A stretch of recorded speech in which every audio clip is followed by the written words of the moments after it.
Hello everyone and welcome back to my channel. और पहले जैसे कि हम पढ़ चुके थे पॉलीगन, और पॉलीगन में अपन ने सारी नंबर्स ऑफ साइड के शेप के नेम देख लिए थे।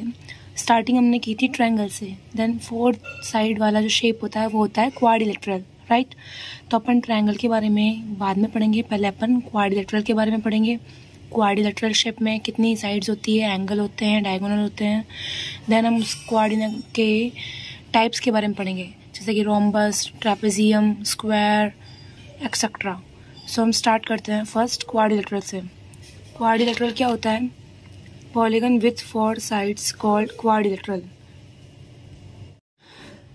जो पॉलीगन है उसकी साइड्स कितनी होनी चाहिए? 4, तो उसका अपन बोलेंगे क्वाड्रिलेटरल। अब क्वाड्रिलेटरल का अपन एक शेप देख लेते हैं, ABCD। इस जो क्वाड्रिलेटरल है उसका नेम है ABCD क्वाड्रिलेटरल। और इसमें कितनी साइड्स है? 1, 2, 3 एंड 4। अब डायगोनल्स क्या होता है? जो इस साइड्स के कॉर्नर होते हैं ना, इन कॉर्नर पॉइंट को मिलाने वाली जो साइड्स होती है उनको अपन बोलते हैं डायगोनल। यहाँ पे 2 डायगोनल हो गए, AC और BD। और जो वर्टेक्स है वो वर्टेक्स किसको बोलेंगे अपन? ये जो साइड पॉइंट्स होते हैं इनको अपन बोलते हैं वर्टेक्स। सो वर्टेक्स के नेम क्या हो गए? A, B, C and D, यानी कि टोटल 4 वर्टेक्स होते हैं। साइड्स कौन सी हो गई? AB साइड, BC, CD और DA, यानी कि यहाँ पे टोटल 4 साइड हो गई। साइड AB, BC, CD और DA। अब है बात करें हम डायगोनल्स की, तो डायगोनल्स कौन से हो गए? Diagonal AC and diagonal BD। सो यहाँ पे टोटल 2 डायगोनल हो गए।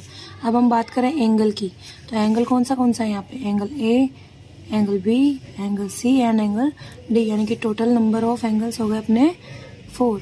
अब एंगल्स को अपन इस साइन से रिप्रेजेंट करते हैं, angle B, angle C and angle D, यानी कि टोटल नंबर हो गए इसके 4। नेक्स्ट है प्रॉपर्टीज ऑफ है क्वाड्रिलेटरल, यानी कि जो क्वाड्रिलेटरल होता है उसकी प्रॉपर्टीज के बारे में अपन पढ़ेंगे। सो फर्स्टली अपन एक क्वाड्रिलेटरल ड्रॉ कर देते हैं, क्वाड्रिलेटरल ABCD। अब इस फिगर में क्या है? अपने को पता है एंगल ABCD है, और इसमें जो डायगोनल बनेंगे वो कौन से डायगोनल होंगे? AC और BD। और साइड्स कौन सी होती है? AB, BC, CD और DA, ठीक है। अब हम पढ़ेंगे साइड्स के टाइप। एक तो होती है नेबरिंग साइड और एक होती है ऑपोजिट साइड, ओके। अब जो नेबरिंग साइड क्या होती है? नेबर का मतलब क्या होता है इंग्लिश में? यानी कि पड़ोसी, जो पास में रहता है, राइट। तो अपने को पता है नॉर्मली साइड होती है AB, BC, CD और DA, है ना। ये पूरी एक साइड हो गई। अब क्या है? नेबर। ये जो AB साइड है इस साइड की नेबर। अब जो साइड है AB, इस AB साइड की नेबर साइड क्या होगी? यानी कि इसकी पड़ोसी साइड, यानी कि जो इसके पास में रहती है, राइट। एक तो इसके पास AD भी है और इसके पास BC भी है, तो ये साइड्स इसकी AB की क्या हो गई? नेबर हो गई, यानी कि नेबरिंग साइड। सो नेबरिंग साइड के एग्जाम्पल कौन से हो गए? AB, BC, BC and CD, CD and DA और DA एंड AB, राइट। अब हम पढ़ेंगे अपोजिट साइड के बारे में। अब जो क्या होती है? आमने सामने। अपोजिट का मतलब उल्टा है, यानी कि आमने सामने। एक यहाँ तो एक इस दिशा में, तो एक इस दिशा में, यानी कि साइड AB के अपोजिट साइड कौन सी होगी? DC। अब ये जो अपन साइड्स के नेम लिखते हैं इनका तरीका क्या आता है? अगर AB अपन इस साइड से इस साइड पढ़ रहे हैं तो जो DC साइड है उसको भी अपन इस साइड से इस साइड, यानी कि DC ऐसे पढ़ेंगे।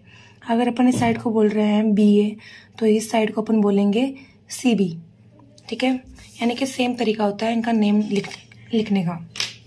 अब जो अपोजिट साइड है, अपोजिट साइड का एग्जाम्पल क्या हो गया? AB, DC। अब जो ये साइड BC है इसकी अपोजिट साइड, यानी कि सामने वाली साइड कौन सी है? AD। सो ये क्या हो गई? अपोजिट साइड, यानी कि आमने सामने की साइड। और नेबरिंग साइड यानी कि पास की साइड, यानी कि AB की नेबर कौन सी है? BC भी है, और AB की नेबर AD या DA, ठीक है। अब नेक्स्ट है अपन पढ़ेंगे एंगल के बारे में। एक तो होता है अपोजिट एंगल और एक होता है नेबरिंग एंगल। अपोजिट एंगल में क्या होता है, जो अपन ने फर्स्ट देखा था ये फिगर, इस फिगर के अंदर अपोजिट एंगल का मतलब होता है यानी कि आमने सामने। ये एंगल जो ए है उसका अपोजिट एंगल होगा एंगल सी, यानी कि इसके सामने कौन सा एंगल है, ये वाला क्रॉस में। और जो एंगल बी है उसके सामने वाला एंगल है एंगल डी। तो एंगल ए अपोजिट एंगल है सी का और बी है डी का। तो अपोजिट एंगल यहाँ पे कौन से हो गए, angle A and angle C and angle B and angle D, ये हो गए अपोजिट एंगल के पेयर। अब अपन नेक्स्ट पढ़ेंगे नेबरिंग एंगल। नेबरिंग का मतलब होता है पड़ोसी यानी कि पास वाला। सो एंगल ए है, इसका पड़ोसी कौन है, ये भी है और ये भी, यानी कि एंगल ए का पड़ोसी एंगल बी भी है और एंगल डी भी। तो इसके नेबरिंग एंगल्स कौन से हो गए, एंगल ए के एंगल ए, एंगल बी का नेबर हो गया एंगल सी का नेबर हो गया एंगल डी और एंगल डी का नेबर हो गया एंगल ए। ये देखिए एंगल ए का नेबर एंगल बी यानी कि इसके पास में ही है। अब बी का नेबर कौन सा हो गया, सी का नेबरिंग एंगल कौन सा हो गया, डी एंड डी का ए। अब अपन नेक्स्ट जो पढ़ेंगे वो अपन पढ़ेंगे टाइप्स ऑफ क्वाड्रिलेटरल के बारे में। क्वाड्रिलेटरल के कौन कौन से टाइप होते हैं, क्वाड्रिलेटरल का मतलब होता है जिनकी 4 साइड्स होती है। अब 4 साइड्स तो बहुत से अलग अलग शेप की होती है, जिनके अपन नाम देख लेते हैं उनके टाइप्स के बारे में। Trapezium, kite, parallelogram, rectangle, square and rhombus. ये 6 टाइप्स हैं क्वाड्रिलेटरल के, जिनके बारे में हम आगे नेक्स्ट वीडियो में कंटिन्यू पढ़ेंगे। सो हम फर्स्ट क्वाड्रिलेटरल के टाइप के बारे में पढ़ेंगे, वो है ट्रेपीजियम। ट्रेपीजियम का शेप कैसा होता है देखते हैं। 2 पैरेलल साइड्स होती है इसके अंदर, यानी कि side A B and C D, ये दोनों साइड्स जो क्या होती है पैरेलल होती है। 4 साइड है 1 2 3 4 यानी क्वाड्रिलेटरल है। सो अब ट्रेपीजियम में क्या होता है कि जो साइड ए बी है वो साइड डी सी के पैरेलल होती है, यानी कि ए बी पैरेलल है डी सी के। पैरेलल के साइन को हम ऐसे शो करते हैं, जो भी साइड्स पैरेलल होती है उनको हम इस तरीके से रिप्रेजेंट करते हैं। अब पैरेलल का मतलब क्या होता है कि चाहे आप इनको कितना भी आगे बढ़ा दो, ये लाइंस का एक भी ऐसा पॉइंट नहीं होगा जहाँ पे कट हो रही हो, इंटरसेक्ट नहीं होती है। ये उन लाइन को अपन पैरेलल लाइन बोलते हैं, जो आगे जाके कहीं पे भी इंटरसेक्ट नहीं होती, कहीं पे भी कट नहीं होती है। जबकि इन लाइंस को देखिए अपन एडी लाइन और बीसी लाइन, ये लाइन क्या है, जब इनको अपन आगे बढ़ाते हैं तो ये आगे जाके एक पॉइंट पे क्या हो जाएगी, कट हो जाएगी, है ना। तो ये लाइंस जो है पैरेलल नहीं होती है, सिर्फ लाइन ए बी पैरेलल होगी डी सी के। और सेकंड इसमें क्या होता है, जो ये एंगल है एंगल ए एंगल डी, यानी कि जो साइड्स पैरेलल नहीं है उन पे बने एंगल्स का सम कितना होता है 180। अब ये साइड और ये वाली साइड पैरेलल नहीं है, तो साइड ए डी पे कौन सा एंगल बन रहा है, angle A and angle D, इनका सम कितना होगा 180 डिग्री। एंड इधर बी सी साइड पे angle B and angle C का सम होता है 180 डिग्री। ओके, सिर्फ इसमें 2 ही बातें याद रखने लायक है, एक तो पैरेलल होती है और एक दूसरा इन एंगल का सम 180 डिग्री होता है। अब अपन सेकंड पढ़ेंगे काइट के बारे में। जैसा अपन ने उड़ाने वाली काइट होती ना, सेम वही उसका शेप है। अब काइट में क्या होता है कि ये जो 2 लाइंस है, ये 2 लाइंस इक्वल बराबर होती है और ये स्मॉल होती है और ये थोड़ी इनसे लंबी यानी कि लार्ज होती है। इसको अपन ने नेम दे दिया ABCD काइट। अब इसकी ये वाली लाइन इक्वल है इस वाली लाइन के, और ये वाली जो लाइन यानी ये वाली जो साइड है वो वाली इक्वल है इसके। तो जो इक्वल होती ना उनको अपन सेम साइन से रिप्रेजेंट करते हैं, जैसे कि AB इक्वल है AD के, तो अपन ने क्या किया, इसके ऊपर ऐसा डैश वाला निशान लगा दिया। अब जो सेकंड है वो क्या है, BC साइड इक्वल है DC के, ठीक है। फर्स्ट एंड सेकंड जब अपन बात करें एंगल्स की, तो उसमें क्या होता है कि कोई भी एंगल का एक पेयर जो है वो अपोजिट एंगल का जो कोई भी एक पेयर है वो इक्वल होगा, ठीक है। दोनों एंगल, ये एंगल इस एंगल के या तो इक्वल होगा या फिर ये एंगल इस एंगल के, यानी कि वन पेयर ही इक्वल होगा। अगर बी डी इक्वल होते हैं, opposite angle B and D, तो angle A and C equal नहीं होंगे। और अगर एंगल ए और सी इक्वल होता है तो बी और डी इक्वल नहीं होगा, यानी कि angle B is equals to angle D, then angle A equals to not angle C, and angle A is equal to angle C, then angle B equals to not angle D. Equal यानी कि जो बराबर होते हैं उनके लिए ये sign, और जो इक्वल नहीं होते हैं उनको इक्वल ऐसे करके उनको कट कर दो, यानी कि इक्वल्स नॉट। ओके, अब यहाँ अपन देखते हैं one pair of opposite angles is equal where other pair must not be equal, यानी कि अपोजिट एंगल्स का एक पेयर ही इक्वल होता है जहाँ पे दूसरा पेयर इक्वल नहीं होता है। या तो ये वाला एंगल इक्वल होगा या फिर ये वाला, दोनों में से कोई एक टाइम पे एक ही होगा। अब अपन बात करें डायगोनल्स की, तो जो डायगोनल्स होते हैं, यानी कि ये पॉइंट को इस पॉइंट से मिलाने वाला जो साइड है आर पी और एस क्यू, यहाँ पे दो डायगोनल है। जब ये इंटरसेक्ट करते हैं तो यहाँ पे इंटरसेक्ट वाले पॉइंट पे क्या है, 90 डिग्री का एंगल बनाते हैं। तो ये हो गया इनका 90 degree angle, intersect each other at 90 degree. Third है, if diagonals of kite are equal then it is a rhombus. और अगर ये जो डायगोनल्स है इस काइट के अंदर, तो ये डायगोनल्स इक्वल नहीं होते हैं, लेकिन अगर ये जो डायगोनल्स है अगर वो इक्वल हो जाते हैं तो काइट कौन सा शेप हो जाएगा, rhombus. One diagonal bisect other diagonal. अब इसमें क्या है कि एक तो इसके डायगोनल्स एक दूसरे को इंटरसेक्ट करते हैं 90 डिग्री पे, दूसरा ये जो डायगोनल्स होते हैं ये डायगोनल्स इक्वल नहीं होते हैं, यानी कि इसकी लेंथ और इसकी लेंथ एक दूसरे के इक्वल नहीं होगी। जबकि one diagonal bisect other diagonal, जबकि यहाँ पे एक डायगोनल जो है वो दूसरे डायगोनल को क्या करता है, बराबर बराबर भागों में बांटता है, यानी कि बाइसेक्ट। एक तो होता है इंटरसेक्ट, इंटरसेक्ट का मतलब नॉर्मली एक पॉइंट पे कट करना, और बाइसेक्ट का मतलब क्या होता है, कट तो कर रहा है पर क्या है, उस लेंथ को, उसकी जो लेंथ है साइड की, उसको इक्वल पार्ट में डिवाइड कर रहा है। अगर जैसे कि ये 10 सेंटीमीटर है तो ये वाला diagonal R P diagonal S Q diagonal को इक्वल लेंथ में डिवाइड कर रहा है, यानी कि अगर ये टोटल 10 सेंटीमीटर की है तो ये इसको 5 सेंटीमीटर प्लस 5 सेंटीमीटर ऐसे हाफ हाफ में डिवाइड कर रहा है, बराबर बराबर।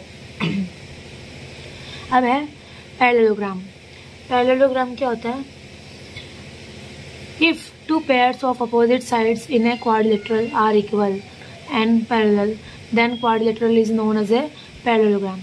यानी कि जो 4 साइड्स वाला क्वाड्रिलेटरल है उसमें क्या होता है, अगर अपोजिट साइड्स इक्वल होती है, यानी कि ये साइड इसके इक्वल और ये वाली इसके इक्वल, तो ऐसे शेप को अपन क्या बोलेंगे, पैरेललोग्राम। अब ये जो पैरेललोग्राम है इसका नेम क्या है, ABCD पैरेललोग्राम। अब इसमें क्या होता है, अपोजिट साइड्स आर इक्वल, यानी कि side AB is equal to side DC and side DA is equals to side CB। अगर अपन इसको ऐसे लिख रहे हैं DA, तो इसको भी अपन CB यानी कि इसी डायरेक्शन में लिखेंगे। अगर इसका अपन नेम साइड का लिखते हैं AD, तो ये वाली जो साइड है इसका नेम भी अपन इधर से स्टार्ट करेंगे, यानी कि BC। ओके, तो ये तो हो गई साइड्स की बात, यानी कि ये साइड इसके इक्वल और ये साइड इसके, यानी कि opposite sides are equal. Second बात करें अपन एंगल की, सो इसमें होता है अपोजिट एंगल्स आर इक्वल, यानी कि ये एंगल इसके इक्वल है और ये वाला एंगल इसके, opposites angle are equal. So angle A is equals to angle C and angle B is equals to angle D। अब अपन बात करें थर्ड डायगोनल की, तो डायगोनल्स क्या होते हैं, ये इसका डायगोनल BD और ये AC। ये दोनों डायगोनल्स जो है ये दोनों डायगोनल एक दूसरे को क्या करते हैं, बाइसेक्ट करते हैं। बाइसेक्ट का मतलब होता है बराबर बराबर एक दूसरे को डिवाइड करना, यानी कि बराबर कट करना। सो डायगोनल्स बाइसेक्ट ईच अदर, ठीक है। और सेकंड चीज़ डायगोनल के बारे में ये होती है कि जो डायगोनल्स होते हैं, ये डायगोनल्स जो होते हैं वो एक दूसरे के इक्वल नहीं होते, यानी कि अगर ये 5 सेंटीमीटर का है तो ये वाला डायगोनल 5 सेंटीमीटर का नहीं होगा, या तो ये 5 से कम होगा या 5 से ज़्यादा होगा, क्योंकि इस डायगोनल की लेंथ इक्वल नहीं है इस डायगोनल की। दोनों डायगोनल्स इक्वल नहीं होते हैं बट एक दूसरे को बराबर बराबर भाग में डिवाइड करते हैं, यानी कि बाइसेक्ट ईच अदर। अब अपन बात करें एडजेसेंट एंगल की। तो एडजेसेंट एंगल क्या होता है, यानी कि दो एंगल जिनके बीच एक साइड कॉमन होनी चाहिए, राइट। जैसे कि अपन ने ले लिए ये दोनों एंगल, इन दोनों एंगल के बीच में कौन सी साइड कॉमन है, साइड ए डी या डी ए, ठीक है। तो इसका मतलब क्या होगा, ये एंगल और ये एंगल एडजेसेंट एंगल हो गए। सो इसके लिए है कि adjacent angles are supplementary angle, यानी कि एडजेसेंट एंगल का सम कितना होता है 180, angle A plus angle B equals to 180 degree, angle C plus angle D equals to 180 degree, या फिर angle B plus angle C equals to 180 degree. यानी कि ये दोनों एडजेसेंट एंगल है तो इन दोनों का सम 180, इन दोनों के बीच में ये साइड कॉमन है तो इस पे बने एंगल बी एंड सी 180, ये दोनों 180, या फिर एंगल डी ए का सम जो होगा वो हो जाएगा 180 डिग्री। ये कौन से एंगल हो गए, एडजेसेंट एंगल्स, ओके। पैरेललोग्राम की सबसे स्पेशल चीज़ ये होती है कि इसकी जो साइड्स होती हैं वो हमेशा कभी भी स्ट्रेट तो होती है, बट जैसे कि इनका एंगल जो होता है वो कभी भी 90 डिग्री नहीं होता है। अगर 90 डिग्री हो गया तो वो तो फिर रेक्टेंगल बन जाएगा। 90 डिग्री सिर्फ दो ही शेप में होता है, एक तो स्क्वायर और दूसरा रेक्टेंगल। यहाँ पे कोई भी एंगल 90 डिग्री नहीं होगा। अब हम बात करें रोम्बस की, तो रोम्बस का शेप कैसा होता है, बॉक्स जैसा शेप होता है, बट थोड़ी सी इसकी जो साइड्स होती है वो थोड़ी सी टेढ़ी यानी कि झुकी हुई होनी चाहिए, एकदम स्ट्रेट नहीं बनी होनी चाहिए। सो इसके अंदर क्या होता है कि जो इसकी साइड्स होती है वो थोड़ी सी टेढ़ी यानी कि झुकी हुई होनी चाहिए। अगर इसकी साइड स्ट्रेट बन गई एकदम ऐसी तो फिर ये तो क्या हो जाएगा, स्क्वायर। स्क्वायर और रोम्बस में इतना ही फ़र्क होता है शेप बनाने में कि ये तो हो गया स्क्वायर, यानी कि एकदम 90 डिग्री एंगल मिल रहा था, एकदम स्ट्रेट लाइन बनेगी। और जैसे अपन ने इसको थोड़ा सा झुका दिया यानी कि एंगल इसमें 90 डिग्री का नहीं होता है। अब रोम्बस का शेप ये हमने बना दिया है, इसका नेम हो गया ABCD। अब इसमें क्या होता है, इसकी चारों साइड जो होती है वो इक्वल होती है। तो चारों साइड इक्वल, तो चारों से जो साइड्स है उन पे सेम निशान। सो रोम्बस में क्या होती है, चारों साइड्स 4 साइड्स इसकी सारी साइड्स जो होती है वो इक्वल होती है, और इसके जो डायगोनल्स होते हैं वो डायगोनल्स एक दूसरे को क्या करते हैं 90 डिग्री पे बाइसेक्ट करते हैं, यानी कि परपेंडिकुलर बाइसेक्ट करते हैं। जो की बात करें तो डायगोनल्स इसके अंदर इक्वल नहीं होते हैं, डायगोनल AC इक्वल नहीं है डायगोनल BD के। ये डायगोनल्स कब इक्वल होंगे, एक तो स्क्वायर में और एक रेक्टेंगल में। इन दो फिगर्स के अंदर ही डायगोनल इक्वल होते हैं, बाकी साइड्स में इक्वल नहीं होते हैं। दूसरी चीज़, सारे जितने भी शेप में डायगोनल्स है वो एक दूसरे को बाइसेक्ट करते हैं, बट ओनली स्क्वायर और रोम्बस में ही 90 डिग्री पे बाइसेक्ट करते हैं। एक बार जब आप पूरा पढ़ोगे सारी प्रॉपर्टीज़ याद होगी, जब आपको अपने आप समझ में आ जाएगा कि इनमें क्या डिफरेंस है। तो side AB is equals to side BC equals to side CD equals to DA, चारों साइड्स इक्वल होती है। सेकंड, इनके जो एंगल है उन एंगल में क्या होता है कि ये जो एंगल है इनका, ये वाला और ये वाला, and then B and D, opposite angles are equal. अब इसमें एंगल क्या होते हैं, अपोजिट एंगल्स आर इक्वल, यानी कि इसमें जो अपोजिट एंगल होते हैं वही इक्वल होंगे, यानी कि angle A is equals to angle C and angle B is equals to angle D। ये वाला इसके और ये वाला इसके इक्वल होता है, ठीक है। डायगोनल्स के बारे में अपन ने देख लिया कि डायगोनल्स इक्वल नहीं होते हैं, बट एक दूसरे को बाइसेक्ट करते हैं और परपेंडिकुलर कट करते हैं, यानी कि यहाँ पे जो सारे एंगल बनेंगे ये इस पॉइंट पे 90 डिग्री का बनेगा। दूसरी चीज़, चारों साइड्स इक्वल होती है और चारों एंगल इक्वल नहीं होते, सिर्फ अपोजिट एंगल ही इक्वल होते हैं, यानी कि आमने सामने के एंगल ही इक्वल होंगे, ओके। और जैसे अपन ने पैरेललोग्राम में पढ़ा था कि सारे एंगल 90 डिग्री के नहीं होंगे, अगर 90 डिग्री के हो गए तो स्क्वायर हो जाएंगे। ठीक वैसे ही अपन ने रोम्बस में भी क्या होता है कि कोई भी एंगल 90 डिग्री का नहीं होगा। अगर सारे एंगल यहाँ पे 90 डिग्री या कोई भी एक एंगल 90 डिग्री का मतलब हो जाता है तो फिर क्या हो जाएगा, ये तो स्क्वायर हो जाएगा। सो यहाँ पे कोई भी एंगल 90 डिग्री का नहीं होता है। सेम पैरेललोग्राम में भी कोई भी एंगल 90 डिग्री का नहीं होगा। 90 डिग्री एंगल किस में होंगे, एक तो रेक्टेंगल में और एक स्क्वायर में। अब है रेक्टेंगल।